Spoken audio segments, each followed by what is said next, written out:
चलिए आज के इस वीडियो में फिर से आप सभी का स्वागत करता हूं और इस वीडियो में 5 अलग अलग बेहतरीन सवाल मैं लेके आया हूं। 5 कदम का रीजनिंग का ये 8वां सेशन चल रहा है और इसमें भी हम लोग देखने वाले हैं क्या ALP technician NTPC RRB JEE में पूछा जाने वाला प्रश्न जो आपके एग्जाम में आ सकते हैं और उसको हम लोग कैसे सोल्व कर पाएंगे ये देखते हैं। चलिए आज का सबसे पहला प्रश्न क्लॉक का ही है और क्लॉक के हम लोग कैसे सीखेंगे। सबसे पहले हम आपको घड़ी बना लेते हैं, क्या घड़ी बनाते हैं और घड़ी कैसे बनाएंगे देखिए। सबसे पहले तो गोल करना है तब ना घड़ी बनेगा। ये क्या हो जाएगा, यहाँ पे 12, यहाँ पे आपका 3 और यहाँ पे आपका 6, यहाँ पे आपका 9। क्या सवाल है, 3:25 पे एक घड़ी की मिनट की और घंटे की सुइयों के बीच का कोण बताइए। यानी कि कितना बज रहा है जी, बज रहा है कितना बताइए, 3:25। 3 बजकर यहाँ पे आपका 25, 3:25। अब इस दोनों के बीच के एंगल को बताना है कि कितना डिग्री का कोण बनेगा। तो ऐसा सवाल आपके आ जाए तो कैसे करेंगे। एक फार्मूला आप लोग याद रखिएगा, क्या, h गुने 30 माइनस m गुने 11/2। ये एक फार्मूला आपको ध्यान में रखना होगा। h यानी कि आवर, h बराबर क्या हो गया, आवर हो गया जी, और m बराबर क्या हो गया, मिनट हो गया सर। क्या हो गया, मिनट हो गया सर। ठीक है, अब 3:25 है, क्या हो रहा, 3:25 हो रहा है जी। तो फार्मूला आप लोग लगा दीजिए, क्या, h गुने 30 माइनस क्या हो जाएगा, m गुने 11/2। h कितना है, 3 है, तो 3 गुने 30 माइनस m क्या है आपका 25 मिनट गुने 11/2। अब क्या करना है, ये हो जाएगा 90 माइनस क्या हो जाएगा, इसको गुना कीजिए 25 में 11 से, तो क्या आ जाएगा, 25 में 11 से आप लोग गुना कीजिएगा तो आपको आ जाएगा क्या, 275। क्या आ जाएगा, 275/2। अब भागा दीजिए तो क्या आ जाएगा, 90 माइनस ये आपका हो गया 1 और ये आपका हो जाएगा 3 दूनी 6 और ये 7 दूनी 14। यहाँ पे क्या आ जाएगा 137.5। अब यहाँ से आपको निकल के आ जाएगा कितना, 90 में से चल जाएगा 137, यानी कि 137 में से 90 जाएगा तो क्या आ जाएगा माइनस 47.5 यानी कि 47.5 डिग्री। तो जो डायरेक्शन आएगा माइनस में आ जाएगा तो इग्नोर कर दीजिएगा, उससे कोई लेना देना नहीं है। तो क्या आ जाएगा आपको आंसर 47.5 डिग्री, यानी कि option number A is the correct answer. ठीक है, देखिए कुछ नहीं था, बस इस पे बैठा देना है। पर एक फार्मूला है h गुने 30 माइनस m गुने 11/2। अब कितना हो बजे रहा, अब कह देगा कि 2:30 बज रहा है सर, 2:30 बज रहा, तो 2:30 बज रहा है यानी कि 2, ये 2 और ये इन दोनों के बीच के डिग्री का कोण बताइए। तो कुछ नहीं करना है, h की जगह पे क्या रखेंगे, 2 रखेंगे, तो 2 गुना 30 हो जाएगा माइनस m 30 और 11 क्या कर देंगे, 2 कर देंगे। ये कट जाएगा 15 बार में, तो क्या आ जाएगा 30 दूनी 60 माइनस क्या आ जाएगा 165 यानी कि माइनस 105 डिग्री, यानी माइनस से कोई लेना देना नहीं है। कितना डिग्री का कोण बनेगा, 105 डिग्री का कोण बनेगा। ठीक है, तो इस तरह से आप आसानी रूप से कर सकते हो एग्जाम में भी, बस इसको याद रखना है। ठीक, चलिए अगला वीडियो में हम लोग अगला प्रश्न देखते हैं। चलिए ये आपके पास सिलोजिज्म का बहुत ही बेहतरीन, अक्सर रेलवे के एग्जाम में 3 से 4 प्रश्न कथन का, 3 से 4 प्रश्न सिलोजिज्म का, ऐसा आपको देखने को मिलेगा हर एक एग्जाम में। तो इसको हम लोग कैसे करेंगे, सबसे पहले सवाल पढ़ना, सभी तोता पक्षी है, क्या है, सभी तोता क्या है, तोता क्या है, पक्षी है, सभी तोता क्या है, पक्षी है। कुछ पक्षी तितली है, कुछ पक्षी है जो तितली है जी, क्या है, तितली। ऐसे ही ना बनाएंगे, सभी तोता पक्षी है और कुछ पक्षी तितली है, तो पक्षी का कुछ बार तितली ले लेंगे। यानी कि हम बताएंगे कि नीचे से ऊपर जाओगे तो सभी होगा, क्या हो जाएगा, सभी, यानी कि सभी तोता पक्षी है। और अगर ऊपर से नीचे आओगे तो आ जाएगा क्या, कुछ, जैसे कि कुछ पक्षी तोता है, ऐसे हो जाएगा। ठीक है, यहाँ से आप निष्कर्ष देखिए क्या आएगा, सभी तितलियां तोते हैं, सभी तितली तोता है, सभी तितली तोता है, नहीं, बिल्कुल गलत है। तो ये क्या हो जाएगा आपका गलत। कुछ तोता तितली है, कुछ तोता तितली है, नहीं, तोता से कोई रिलेशन नहीं है तितली का, यानी कि पक्षी से रिलेशन है। कुछ पक्षी तितली है तो होता, तोता क्या है नहीं, कुछ तोता तितली नहीं है, यानी कि ये भी गलत। अब ऑप्शन देखिए, निष्कर्ष 1 और 2 दोनों अनुसरण करता है नहीं, केवल 2 नहीं, ना तो निष्कर्ष 1 और न ही निष्कर्ष 2। ऑप्शन नंबर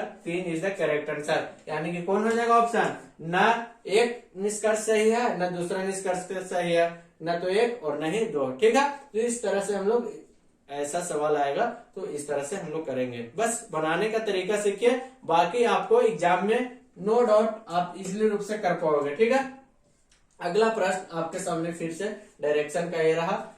बिंदु X से शुरू होकर एक व्यक्ति बिंदु Y तक पहुंचने के लिए दक्षिण की ओर 20 मीटर चलता है। चलिए, एक है जी क्या नॉर्थ, ये साउथ, ये ईस्ट हो गया, ये वेस्ट हो गया। चलिए हम लोग चलते हैं कहाँ X से Y की ओर चलते हैं। ठीक है, X से Y के पहुंचने के लिए दक्षिण की ओर 20 मीटर चलता है, दक्षिण की ओर 20 मीटर चल रहा है, यहाँ से शुरू किया और दक्षिण X से शुरू किया और Y तक पहुंच गया, दक्षिण की ओर 20 मीटर चला तो 20 मीटर चला दक्षिण की ओर जी। उसके बाद वहां से बाएं मुड़ता है, अब यहाँ से बाएं मुड़ता है, बाएं किधर हो जाएगा, इधर हो जाएगा। बाएं मुड़कर कितना चल रहा, 25 मीटर चल रहा और Z तक पहुंच गया। X से चला Y से चला Z तक पहुंच गया 25 मीटर। उसके बाद क्या बोल रहा, वह फिर बाएं मुड़ता है, इस डायरेक्शन में चल रहा है, यहाँ से बाएं मुड़ता है और 20 मीटर तक चला, यहाँ से बाएं मुड़ा और 20 मीटर चला जी। चलिए 20 मीटर फिर चला बाएं मुड़कर, अब कहाँ पहुंच गया, P बिंदु, या क्या पहुंच गया, P बिंदु तक पहुंच गया। उसके बाद बिंदु X और Z के बीच की लगभग न्यूनतम दूरी क्या है, लगभग में पूछ रहा है, और X के संबंध में व्यक्ति की अंतिम स्थिति क्या है, उसका डायरेक्शन भी पूछ रहा है, यानी कि दूरी और डायरेक्शन दोनों पूछ रहा है। चलिए देखिए कहां से पूछ रहा है, X और Z के बीच, यानी कि इसका दूरी पूछ रहा है जी, इसका दूरी पूछ रहा है। तो क्या हो जाएगा, इसका दूरी निकालिए, X और Z के बीच की न्यूनतम दूरी क्या हो जाएगा, तो हो जाएगा सर √XY का स्क्वायर, XY का स्क्वायर प्लस YZ का स्क्वायर, YZ का स्क्वायर। ऐसा सवाल आप लोग देखे होंगे। तो X इसका क्या हो जाएगा 20 का स्क्वायर और ये हो जाएगा आपका 25 का स्क्वायर, है ना, जो दिया गया वही। तो हो जाएगा आपका 400 प्लस 625, यानी कि आपका आ गया 1025। अब 1025 के वर्गमूल निकालिए, 1024 रहता तो क्या आ जाता 32, लेकिन इसका अप्रोक्स में ही पूछ रहा तो 32.015 इसका अप्रोक्स में आंसर होगा। तो यानी कि पूरा वैल्यू हो गया क्या 32.015 आ जाएगा, लेकिन अप्रोक्स में पूछ रहा है तो 32 मीटर की दूरी हो गया। और किसके संदर्भ में, X के संदर्भ में व्यक्ति की अंतिम स्थिति, तो X यहाँ से शुरू किया था जी और पहुंच गया कहाँ, यहाँ, तो किस दिशा में है, तो पूर्व दिशा में है सर। तो क्या आ जाएगा पूर्व दिशा, 32 मीटर पूर्व। देखिए तो 32 मीटर पूर्व है कहीं पे, 32 मीटर पूर्व, ऑप्शन नंबर सी। क्या हो जाएगा, ऑप्शन नंबर सी आ जाएगा, यानी कि 32 मीटर पूर्व आंसर हो जाएगा, है ना। बस आपको डायरेक्शन जैसे जैसे दिया है वैसे वैसे चलना है। उसके बाद अगर न्यूनतम दूरी पूछे ये दोनों के बीच का, तो इस तरह से हम लोग निकाल लेंगे, इस √20 का स्क्वायर प्लस 25 का स्क्वायर, और फिर निकाल लीजिए। ठीक है, चलिए बहुत ही बेहतरीन सवाल था, ऐसा एग्जाम में आपको सवाल पूछा जाएगा। अगला सवाल ब्लड रिलेशन से है। देखिए सबसे पहले सवाल पढ़ना, उसके बाद बनाना है। E F का भाई है, चलिए बनाइए जैसे जैसे बोलेगा। E है जो F का भाई है, क्या है, E है जो F का भाई है। E का हमको पता चल गया कि भाई है, F भाई है या बहन नहीं पता चला है। D E की पत्नी है, D है जो E की पत्नी है जी, D है जो E की पत्नी है। चलिए ये दोनों पति पत्नी हो गया। अब आगे बढ़िए, G H का पिता है, ये अभी होल्ड रखिए। F G की बहन है, F है जो G की बहन है, F है जो G की बहन है, तो ये बहन हो गया। और ये G नहीं दिया गया है, G H का पिता है, G है जो H का पिता है, ये भी दे दिया गया, ये पिता है H का। अब बताइए कि E G से किस प्रकार संबंधित है, E G से, यानी कि देखिए E है जो G से किस प्रकार संबंधित है, E भाई बहन हुआ जी, ये बहन हुआ और ये भाई हो गया, यानी कि ये दोनों क्या है भाई है जी। कौन है, भाई है। ये जी से भाई है, ये और जी का जो संबंध है भाई का है। ठीक है, तो आराम से कर सकते हो, जैसे दिया गया है उस तरह से करोगे, आराम से इजिली रूप से बना सकते हो।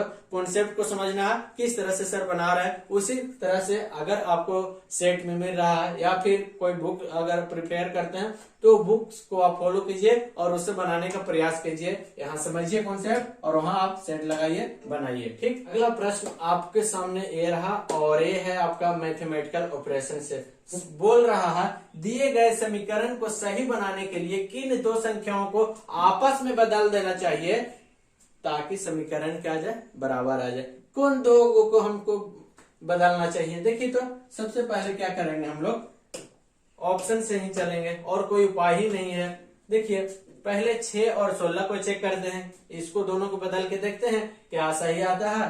तो 96 भागा 6 और 16 को चेंज करना है तो इसके स्थान पे क्या करना है 16 और इसके स्थान पे क्या करना है 6। तो यहाँ पे क्या करेंगे 6 माइनस 16 ना करना है, हाँ 16 करना है। तो 16 में 90 से भागा दीजिए तो जी आएगा 16 25 80, 16 6 96। चलिए कट जाएगा, ये आएगा ही नहीं क्योंकि भाग लग नहीं रहा। तो ये क्या आ जाएगा, गलत हो जाएगा जी। क्या हो गया, गलत हो गया। दूसरा लीजिए, दूसरा लेते हैं हम लोग 96 और 16 को चेंज करते हैं। तो 96 की जगह पे क्या आ जाएगा 16 आ जाएगा, भागा 96 की जगह 16 और 16 की जगह 96, 16 भागा 6 से 16 को भागा दीजिए तो ये भी नहीं लगेगा, यानी कि पूरा पूरी ये भी नहीं आएगा। तो इसको भी हम लोग कैंसिल, यानी कि ये भी नहीं होगा। ठीक है, ये भी नहीं होगा। तीसरा देखिए 6 और 8 को देखते हैं। 6 की जगह 8 और 8 की जगह 6, 8 12 8 है 96। ये देखिए तो आता है 96 भागा 8 माइनस 16 प्लस 12 गुने 6 बराबर 40। 6 के स्थान पे 8 और 8 के स्थान पे 6 ले लिए हैं। 12 8 96, 12 माइनस 16 प्लस 12 6 72 बराबर क्या आ गया 40। तो आ गया ये कितना, प्लस प्लस जोड़ दीजिए, क्या आ गया आपका 4 और ये आपका आ गया 8 और माइनस 16 बराबर 40। देखिए तो ये आ गया आपका 14 में से 6 जाएगा तो 8, यहाँ 7 और 1 जाएगा 6। बिल्कुल नहीं, ये भी गलत है, ये भी नहीं आया समीकरण। आप देखिए लास्ट उपाय बचा है तो आंसर क्या हो जाएगा, यही हो जाएगा। लेकिन हम क्या कर रहे हैं, चेक कर लेते हैं। ठीक है ना, चेक कर लेते हैं क्या सही है। 6 के स्थान पे क्या, 6 के स्थान पे 12 और 12 के स्थान पे 6 करना है। ठीक है, कीजिए 96 भागा 12 माइनस 16 प्लस 6 गुने 8 बराबर क्या 40। तो ये आ गया आपका 12 96 8 माइनस 16 प्लस 12 6 48 बराबर 40 आ जाएगा। ये हो जाएगा आपका 56 माइनस 16 बराबर क्या आ जाएगा 40। 56 में से 16 जाएगा तो 40 बराबर 40, यानी कि ये सही है। Option number 4 is the correct answer. तो इसको ऐसे करेंगे हम लोग, ऑप्शन से चेक करेंगे सभी को बारी बारी से कि कौन सा सही है। ठीक है ना, तो इस तरह से हमारा आज का जो सवाल था 5 का दम का ये रीजनिंग का सेशन समाप्त होता है। 5 प्रश्न आपको बहुत ही बेहतरीन तरीके से मैं बताया। और इसी तरह से अगर आप चाहते हैं कि सर लेके आए प्रीवियस ईयर क्वेश्चन जो पूछे जाने वाला है RRB LP टेक्नीशियन में, तो आप लोग क्या करना है, पेज को फॉलो कर लेना है। अगर आप चैनल पे देख रहे हैं तो चैनल को क्या करना है, सब्सक्राइब कर लेना है और मेहनत कीजिए, प्रैक्टिस कीजिए और आप सफलता जरूर पाइएगा। ठीक है, थैंक यू।